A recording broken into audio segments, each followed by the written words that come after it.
Hello.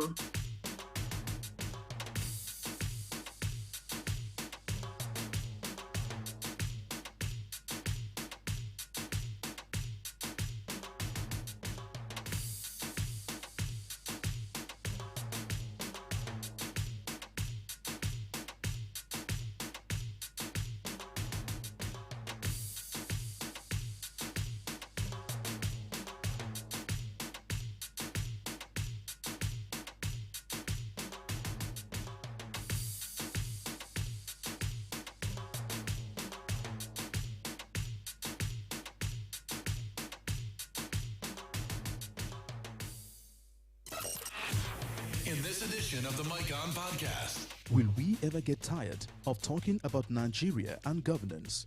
No, we won't. Democracy is a journey and not a destination. It is a journey of policies, conversations, opinions, and ruminating on ideas that can move the nation forward. With Tinubu, who has consistently declared himself as a Democrat, it is the responsibility of Nigerians to constantly hold their president accountable on the nation's affairs. We are constructively weighing President Tinubu's policies on internal issues of governance to external and bilateral issues like the current position of ECOWAS on the J-Republic School d'Etat, which Tinubu chairs. It is going to be a no-holds-barred conversation today on the show as Seun Okinbaloye hosts a former presidential candidate and publisher, Chief Dele Momodu, on these issues. The 60% of Us series.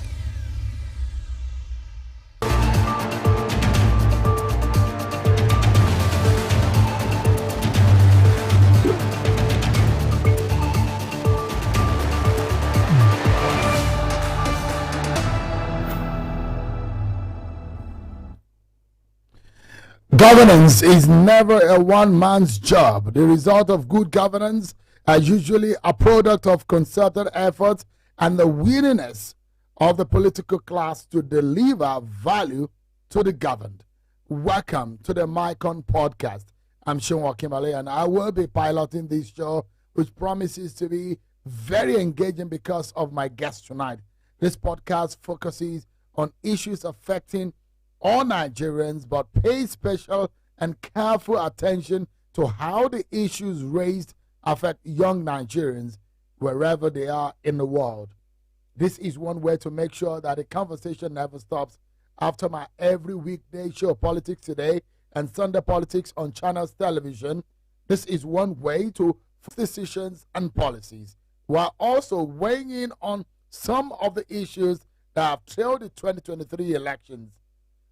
Tonight, I have joining me one man who has not held back in sharing his views and also lending himself as a tool for democratic development and progress in this country. He's not only been on the sideline as a journalist, he's also come into the fray as a presidential candidate.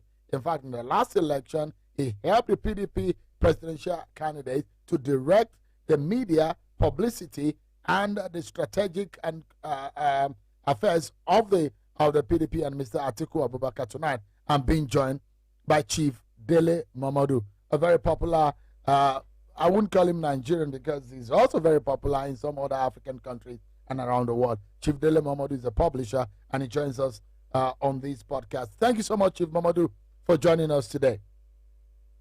Thank you very much, Mr. Seun Okinbaloye. Thank you for inviting me on your podcast, and I hope we will have a very interesting and robust conversation tonight. Absolutely. Your experience before Nigeria returned to democracy, I know I've had several conversations with you about the role you played in the pro-democracy struggle, some of the role you played as someone who was very close to MKO Abiola. When you were very close to Chief Gani Fawemi, you contested to be a president sometimes in this country, and you have not also kept quiet in lending your voice into public affairs and the affairs of this country. And so tonight, I will be engaging you in so many issues. But let me begin because of your role in the 2023 election. The case is in court, however, President Bola Tinubu was declared president. But so far, from what you have seen at the Presidential Elections Tribunal, what are your views generally? The engagement of Nigerians, the comportment of the political class, and the judiciary? Well, let me start by saying that I'm happy that we're not in a state of war or anarchy.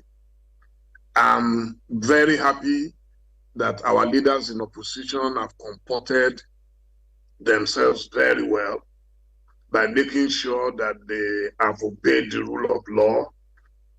Those who don't agree that Asiwaju Bola Ahmed Tinubu won the election fair and square, they've gone to court. And that's the right thing to do. And those of us who are their supporters, we wish them well in the bid to recovering their mandates. It's up to the judiciary to do justice to that, whether it's my principal, Alhaji Atiku Abubakar, or his former governor, Peter Obi.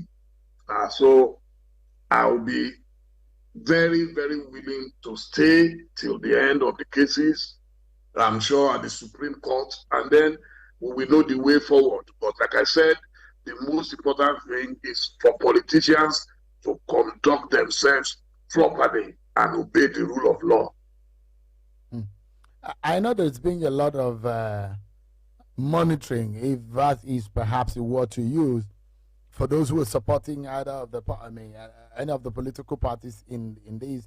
But the judiciary has also been put in a very tight situation. If I were in the shoes of any of the five... let's move on. Oh, let's just move on. And that is why elections will continue to be rigged, and election riggers will become more brazen, because they know that at every point and at the end of every election cycle, people are going to come up with, let's move on. There is no nation that has made it in the world that made it by just moving on casually. You know, like we are uninterested, we are not bothered, it doesn't matter. It's not a matter of life and death. Oh, he's your friend. Oh, he's a Yoruba man. He's a Fulani man. You must support this. We're too casual in our attitude to very serious issues of state. Nigeria is in this sorry state because of that attitude of being casual, of moving on, of explaining everything in terms of ethnicity, of religion, of friendship. It's more convenient for me today to jump in the fray and say, yes, let me just declare myself a supporter of Asiwaju shamelessly, forgetting that a few months ago I was saying that Atiku was this and that. You see, that is why Nigeria is in trouble. So a few patriots must rise up above that pettiness of friendship by putting their country above their personal comfort. Comfort cannot be everything. And the reason why it is so is because a lot of our political leaders, they have no verifiable source or sources of income. Most politicians in Nigeria are career politicians. If you ask a man and he says, oh, you say, what do you do? And he says, I'm a politician. Then you know the best politicians, even if they still want to remain in power, you are a governor today, you become minister tomorrow, you become senator day after, because the state must continue to provide for them. So I am hoping that the judiciary will do justice and must be seen to have done justice. No matter what happens, of course, everybody will not agree, whatever the judgment, but there is what we call reasonable standard of justice. That is what Nigerians are expecting at this time. With what we have seen in Nigeria in the past months and years, do you trust the judiciary to do justice? If we didn't trust the judiciary, we won't go to court.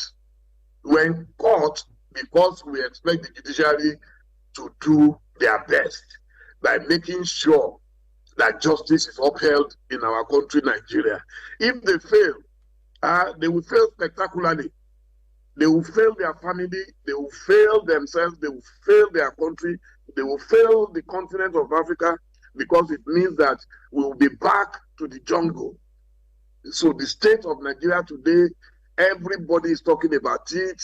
As you know, I travel everywhere around the world, and nobody is pleased with the fact that we cannot conduct a simple election, an election, especially the presidential one, in which on the same day you had the presidential election and you had the National Assembly election, and in one everything went smoothly, in another in the same election, same time, same place, everything started going haywire. That for me is very unfortunate. After spending about a budget of about 400 billion, we wasted a budget of 400 billion after the reassurances upon reassurances from Mahmoud, Yakubu. I mean, it's just so sad. Do you know how much Nigeria could have, what Nigeria could have done with 400 billion? There is no point wasting all that resources if we knew we will not be serious, if we knew that we were not going to conduct a proper election and it was a charade and we just wasted people's time.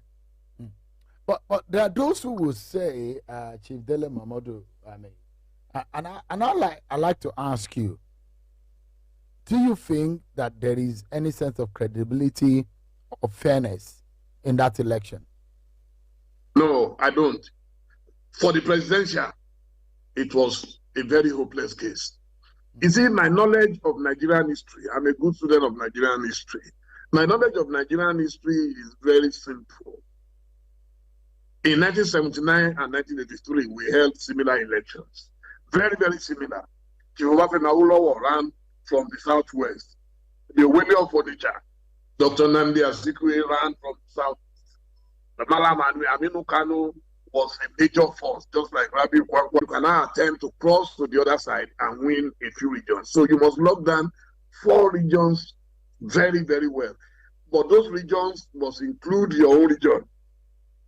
I hope you are following me. Absolutely. So in a situation where a man is not strong in the southeast, is not strong in the south, he barely managed in his own base, something is wrong. So, but like I said, the case is in court. That is my view. So I will allow them to go to court. They know that it becomes very tedious, very expensive, outlandishly expensive to go through a court process. Do you know how many billions will be wasted by Peter Obi, by Alhaji Atiku Abubakar in court? This we could have been saved of if Yakubu was ready to listen, was ready to take a pause and say, okay, let's wait 2, 3, 4 days. Even if you are going to pretend. In life, you cannot just tell people to go to hell, go to places, go to court, and expect that there won't be repercussions. It is wrong. So you blame you blame the INEC chairman. I blame him, absolutely. So I blame him. He was not cautious at all. What he did was reckless by not listening to those who complained why the election thing was on. That's what we are against. It is not about who won or who did not win. I don't care. I am a Democrat. I know in an election only one man can win. And I know that it was very possible for Asiwaju to have won that election. But it should be seen to have won without all these unnecessary controversies. But if you say the election wasn't free and fair, how then would you describe?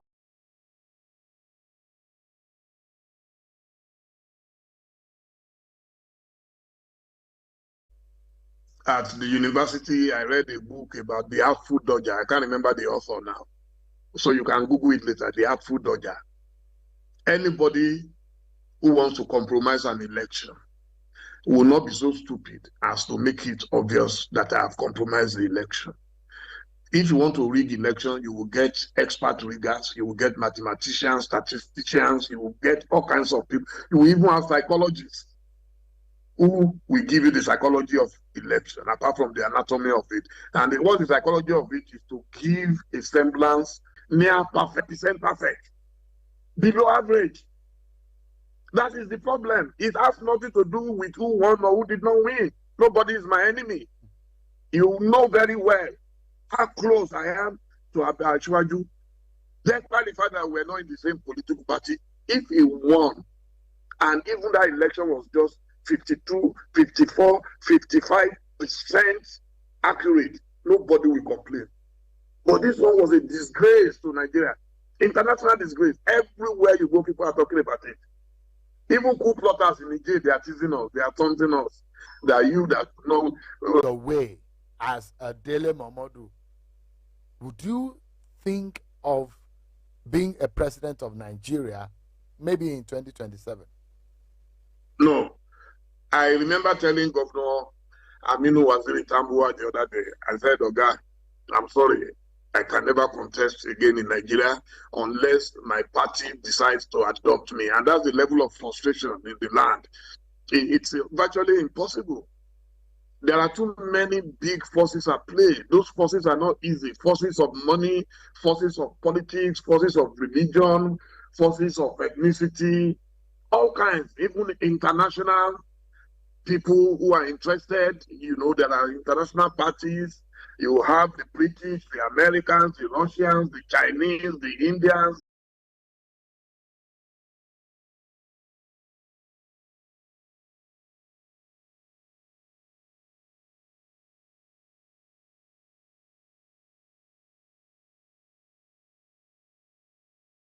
Do you think if everything doesn't work well now, do you think you will ever, I mean, just like I was asking you, do you think Elijah Atiku, this could be Elijah Atiku's final try at being a president? It could be anybody's final time, even Tinubu, who was declared president. It's so, I'm sure they are in the same category if you want to answer that question. But I can't answer for them. It's their personal decision. After all, Joe Biden in America is planning to come back if his party gives him the ticket. So he will be in his 80s by the time.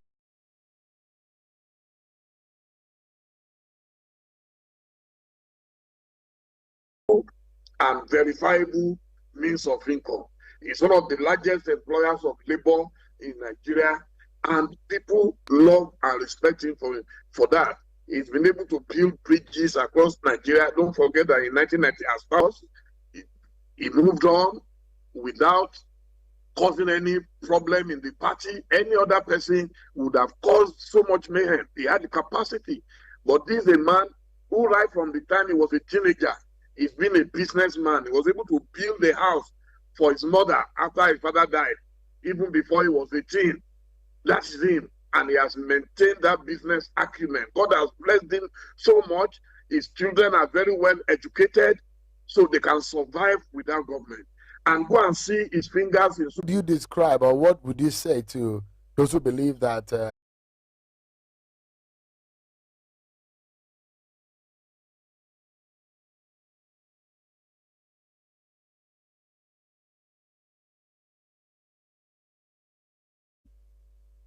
the Southeast voted overwhelmingly for him, while the Southwest voted overwhelmingly for Awolowo? Do you understand? Yeah. So, but Awolowo would have been president if Awolowo was going to win the entire North, which is impossible because people vote along ethnic lines. That's why I'm telling you that if you already lose your base, it becomes very, very difficult for you to go and win elsewhere. So you don't win in Lagos, you don't win in Osun State. You don't.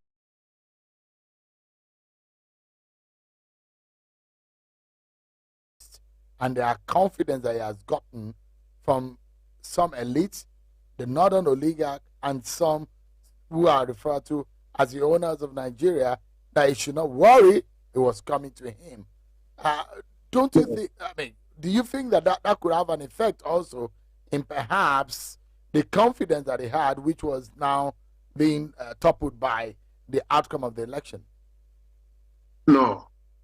You see, people will give you 1 million reasons why you won or you failed.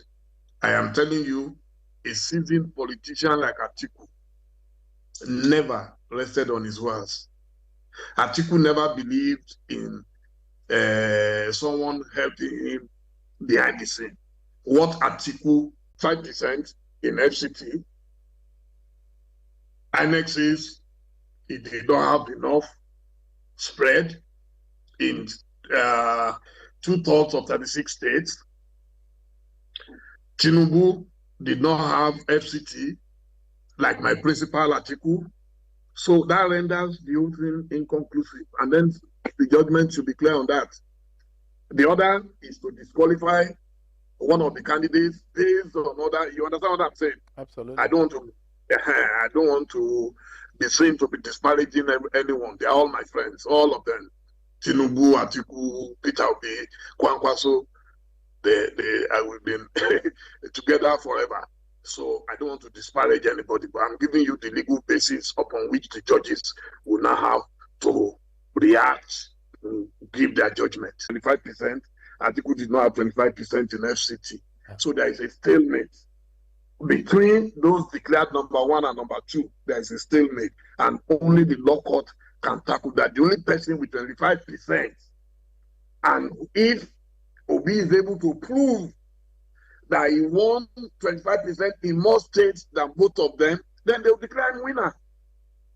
It's as simple as APC. Do you understand? As APC, I am not the one that will determine that. Peter Obi, to me, is the only one who reflected the wishes of the Constitution as per that. The only area he now has to add to it is that he had 25% in 24, 25 states. If he can't prove that, then it's a statement. And then it becomes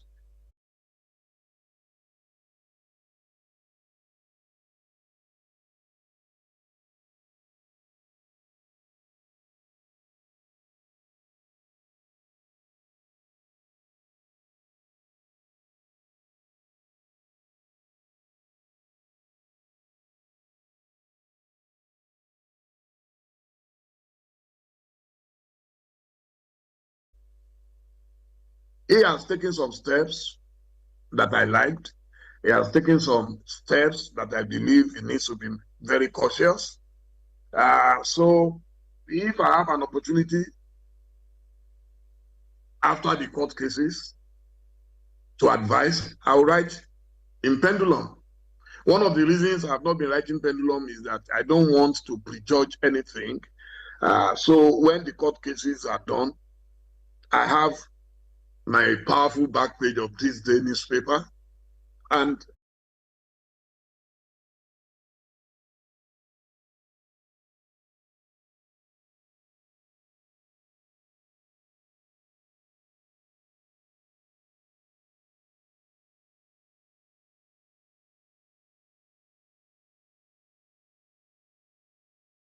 be on a man.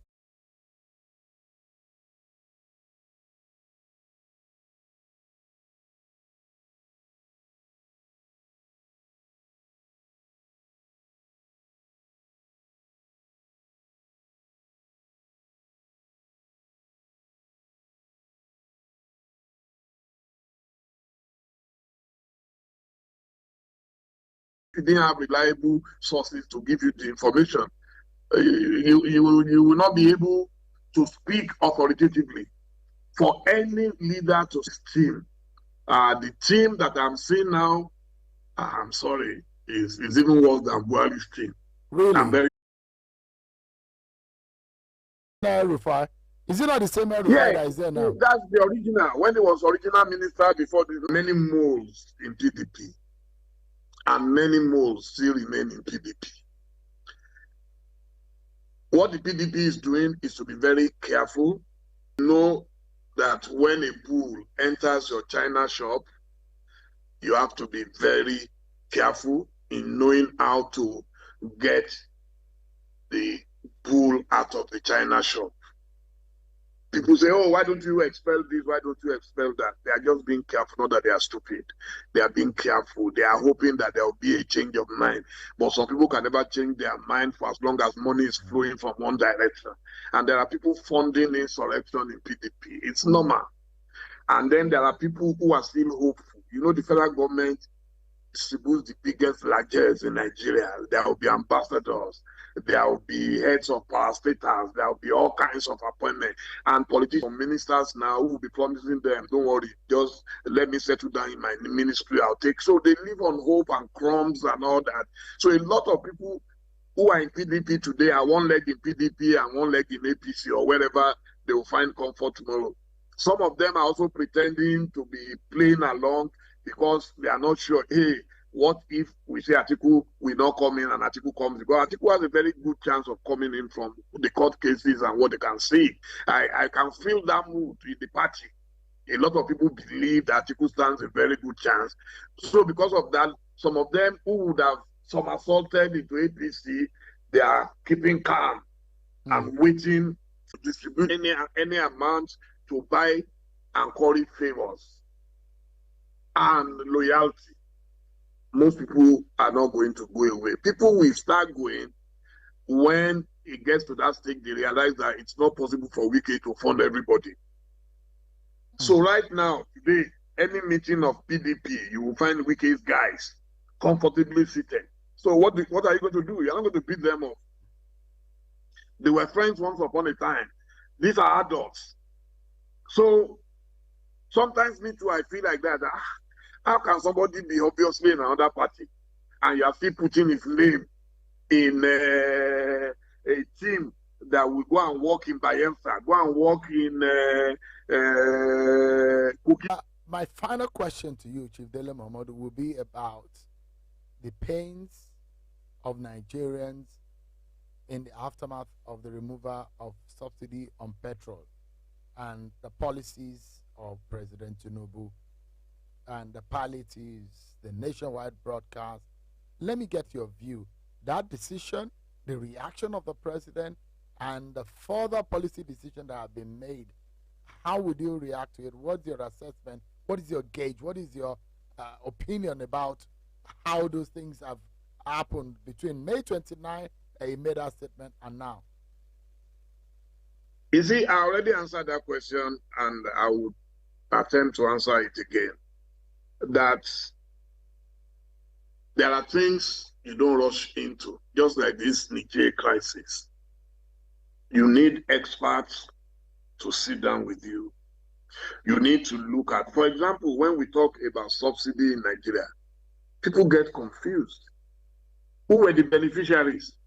It doesn't make sense to me. So, but before you go, because I am simultaneous on Instagram and Facebook as well, I just want to quickly respond to someone on Facebook. Please give me that permission.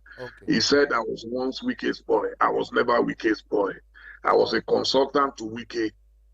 I rebranded Wike, and you would have seen our pictures dressing well. I can post many of them tonight. Dressing well, looking happy, being beside me, even giving me his official car to drive, removing the flag from his official car. Wike knew that I've been consulting for big people long before he joined politics. From age 30, 31, I was already consulting for MKO Abiola. Yes. So you stop coming on social media thinking that everybody is at your level. A boy would not have walked away from all those dollars. Oh, good evening in Nigeria. Chief Dele Momodu, good afternoon, sir, if you can hear me. So, when you say that there are some policies from this Tinubu administration that is good, I don't understand it, because what I know about policies are meant to better the life of the people, not to impoverish them, not to put them in more penury. So I don't still understand when everybody come out to say, oh, these policies are good, they will be good in long term.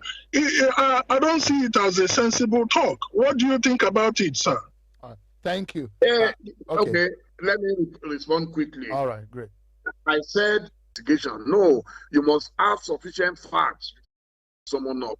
So the policy of removing that exchange rate, different exchange rates for different Nigerians, I'm happy that it is gone. That's one of the policies I was referring to when I said there are policies of Tinubu that I like. Thank you. Thank you so much, Chief Dele Momodu. Let me quickly take another one. This one from Adebisi is at Ibirogba 2000 on Twitter. Yeah, you have the mic now. Please go ahead. Thank you so much. Good afternoon, Shehu from here.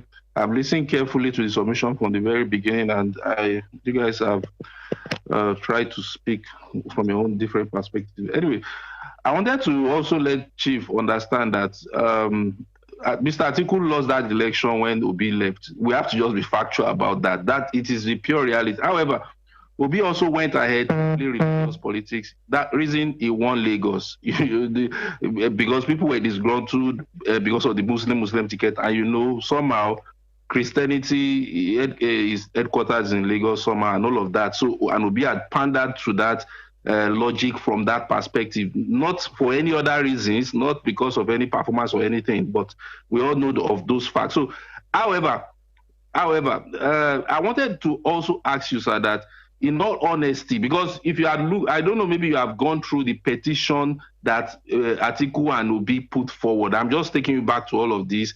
I have gone through it, and I've not seen where they have said there was rigging in those their petition. Their petition were leaning towards more of defamation of Mr. President President Bola Ahmed Tinubu's character. Okay, he refunded something. They didn't come forward with any allegations saying that he rigged the election. Maybe they also talked about the Abuja 25% and all of that. Then that's on the other side.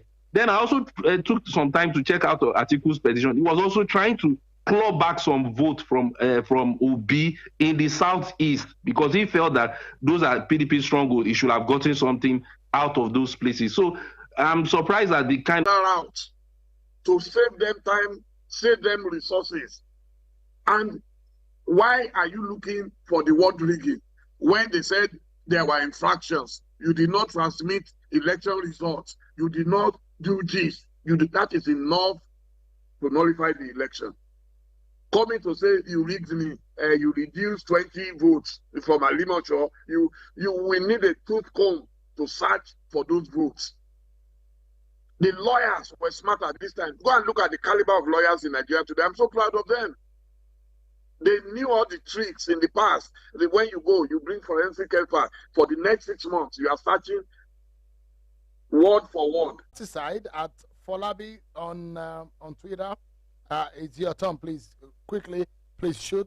Thank you Thank you very much. I'll be very quick. I think Chief Dele Momodu really did brilliantly well today. Honestly, I couldn't agree more with most of his submission.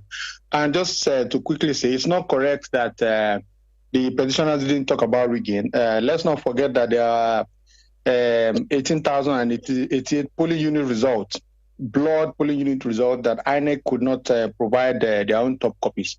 Okay, that said, my question actually is around a requirement for constitutional amendment to